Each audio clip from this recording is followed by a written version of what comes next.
I was putting barbecue sauce in my cart the other day online, my once a week, fully planned out grocery pickup, and I had this moment where I stopped mid-add to cart and I just stared at the bottle of barbecue sauce on the screen. It was over $4 for one bottle. I checked the screen again, like maybe it was a mistake, but no, everything was just more expensive now, and even though I planned the meals, stuck to the list, and didn't buy a single impulse item, I still feel like I'm spending more than I expected. Again, it's frustrating when you're doing all the right things, and still feels like the money is slipping through your fingers. But here's what I've realized. July is actually one of those rare months when prices do dip, but only on certain things. And if you don't grab them now, you're going to pay way more later. July is all about strategy. If we haven't met before, I'm Sarah from FrozenPennies.com. I'm a financial coach and the author of the best-selling book, Fundamentally Frugal, link below. Around here, we talk about living well on less without losing your mind or your joy in the process. Today, I'm sharing 10 things that are absolutely worth hoarding in July. Not a doomsday kind of way, but in a smart woman who's done being surprised at the checkout kind of way. We're talking meats, pantry staples, even school supplies. And one of them, it's probably sitting in a clearance bin right now, just waiting for you to snag it. Number 1, stock up on grill-ready meats. Last year, the day after the 4th of July, I walked into the store and saw ground beef for under $3 a pound. And hot dogs were still buy one, get one free. That's when I knew now's the time to buy to load the freezer. If your family eats burgers, brats, chicken, or ribs, this is the golden window. Stores bring in way more than they can sell for the holiday rush. And when the 4th is over, they gotta clear that inventory fast. That's where we swoop in. I usually freeze things in dinner-sized portions, like 4 chicken breasts or 1 pound of ground beef per bag. I flatten them out so they stack easily. Now, if I find a pack of ribs on markdown, I like to season it right away before freezing it so all those flavors soak in. It's like marinating in slow motion. One time I found steak tips marked down to under $5 a pound and stocked my freezer with enough for 4 meals. Later that year, when we were having a tight month, pulling those out felt like winning the lottery. Number 2, hoard condiments while they're cheap. Ketchup, mustard, mayo, barbecue sauce, all the stars of summer. But here's the deal. These things quietly creep up in price once grilling season is over. I always grab at least 4 of each of these when I see them on sale in July. Maybe more depending on the condiment. They're shelf stable and they have really long expiration dates. Plus, we use them year round. My husband puts ketchup on just about everything. I'm not kidding. I've seen him put it on eggs. Barbecue sauce is our go-to for slow cooker pulled chicken or sloppy joes. And I always have mayo on hand for pasta salads, tuna, and my famous deviled eggs. These are small things, but when you're building a frugal pantry, small adds up fast. Number 3, buy all the berries and freeze them. We have 2 big blueberry bushes out back, and even then, I love to buy more when I see a good sale. Blueberries are my favorite and are so easy to freeze. And they're also my grandson's favorite too. Quick story. A few months ago, he came over and wanted a snack. He's 3. Now, Grammy Sarah will always offer up semi-healthy choices with no added sugar first. He had some sharp cheese, a few crackers, and blueberries. And now that's his favorite snack. He asks for it every time he comes over. So I will forever need to keep those items stocked. If you've never frozen berries before, here's how I do it. I wash them, I dry them on a clean dish towel, and then I freeze them in baking sheets so they don't clump together. And once they're frozen, I scrape them all off and transfer them to freezer bags and write the date on them. Frozen berries are perfect in the winter when you want a little taste of summer. Toss them in oatmeal, bake them into muffins, or add them to yogurt. I've even used them to make a berry compote for pancakes. Just simmer them with a splash of water and sweetener. And if you've got a little extra time, you can make jam. Homemade refrigerator jam in the middle of a winter tastes a little bit like sunshine. Number 4, grab corn on the cob. It's practically free. My best price last year for a dozen was $2. That's 16 cents an ear. You can't beat that. Here's the thing. Corn in July is fresh, it's cheap, and it's sweet. But later in the year, it's either frozen or shipped in from somewhere else, and it just doesn't taste the same. You can blanch corn, boil it for 3 minutes, then cool it in an ice bath. Cut the kernels off and freeze them. It takes a little time, but turn on YouTube or turn on a podcast and make a morning of it. My favorite use for frozen corn, I add it to taco bowls, soups, and casseroles. And in the fall, I use it in a potato corn chowder that's delicious. But I can't call it chowder because the word grosses my husband out, so it's just corn soup.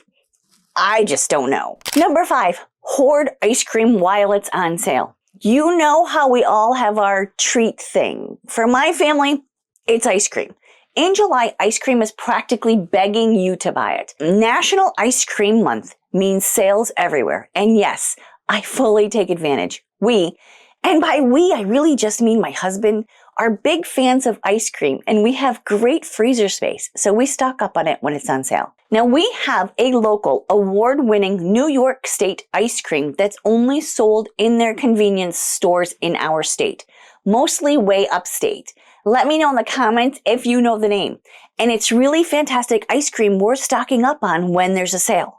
Now remember, ice cream should be eaten within 2 to 4 months of its best by date. If you make your own treats, July is also a good time to pick up popsicle molds or ice cream machines on clearance. It's about building those little moments of joy within the bursting budget. Now, full disclosure here, I'm not a really big fan of ice cream or anything cold, so all of this ice cream stockpile is for my husband and my son. Number 6, sunscreen and summer skincare go on clearance. Now this one always sneaks up on me and probably most people. Mid to late July, stores start clearancing out anything summer.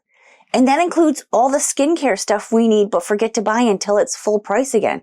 Sunscreen, aloe vera, bug spray, body scrubs, and even after sun lotion.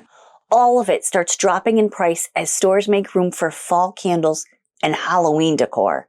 Now I found name brand sunscreen for like 75% off just by browsing the clearance shelf at Target. And listen, sunscreen doesn't go bad right away. Check expiration dates and store it in a cool cabinet, and it's always ready for next spring. Number 7, school supplies start their super sales. I don't care how old I get. Give me a 25-cent notebook and I'll probably buy it. Not just for my kids or my grandkids, but for me. These sales aren't just for students. They're for moms, teachers, budgeters, and list makers like me.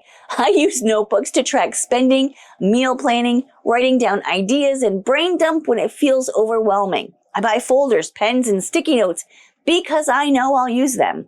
And when they're marked down this low, I don't even have to think about it. Now, I also have a favorite pen. Papermate pens go on sale this time of year too. And don't forget Scotch tape. It's cheaper now than at Christmas. If you donate during the holidays or fill Operation Christmas Child boxes, this is the perfect time to pick up extra supplies.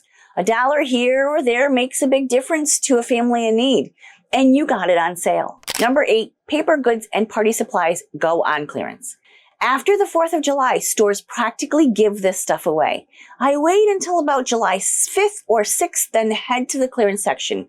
Solid red and blue plates, perfect for birthdays. Flag napkins, we use them for summer sandwiches on the deck. I once got a pack of 100 napkins for 79 cents. And paper plates, you know those lazy nights when everyone fends for themselves and no one wants to do dishes? That's when you pull out the clearance party supplies and feel like a genius. Who really cares if they're red, white, and blue? Number 9, charcoal and grilling supplies are marked down. If you have a grill, even if you only use it now and then, this is the time to stock up on charcoal, propane, and grilling tools. Stores over-order for the 4th of July and then mark everything down by mid-month. Now, we grill well into October and sometimes in the snow.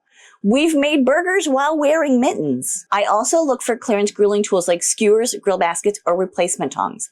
These things are surprisingly expensive when you need them last minute. Also, finding those little bottles of propane on sale is perfect because here in the North Country, losing power in the winter is a normal thing. These little bottles will fuel our camping stove and coffee maker in a power outage. Number 10, summer clothes and swimwear hit the clearance rack. Retail moves fast. In July, stores are already putting out fall sweaters. That means the swimsuits and sandals are hitting clearance racks everywhere. If you're picky like me and like quality, now's the time to find those quality pieces at a price that won't make your stomach drop. Look for items that will still fit in next year, like classic styles, neutral colors, and things I'll actually wear. One year I found a $60 swimsuit marked down to $12. It became my very favorite navy blue polka dotted bathing suit. So now I always peek at the racks. Keep a list of the things that you need or want on your phone so you aren't buying just because it's a good deal. Here's what I want to leave you with. Sometimes frugal living is just about timing, knowing when to buy, when to stock up, when to hoard, and when to hold off is a kind of superpower. July gives you the little window where the sales are good, the clearance racks are full, and your future self is begging you to be smart now. You don't have to hoard everything. Just pick a few things that make sense for your family. Maybe it's stocking up on meat to stretch the grocery budget next month. Maybe it's grabbing the school supplies before prices triple. Maybe it's just tucking away a bottle of sunscreen so you are ready for yard work cleanup in May. You're not panic buying. You're preparing with purpose. You're taking back a little bit of control in a world that often feels financially out of control. So let me know in the comments, what's one thing you always stock up for in July? What deals are you hoping for this year? I love hearing your smart strategies. And if this video spoke to you, don't forget to like, share, subscribe, and watch this video next.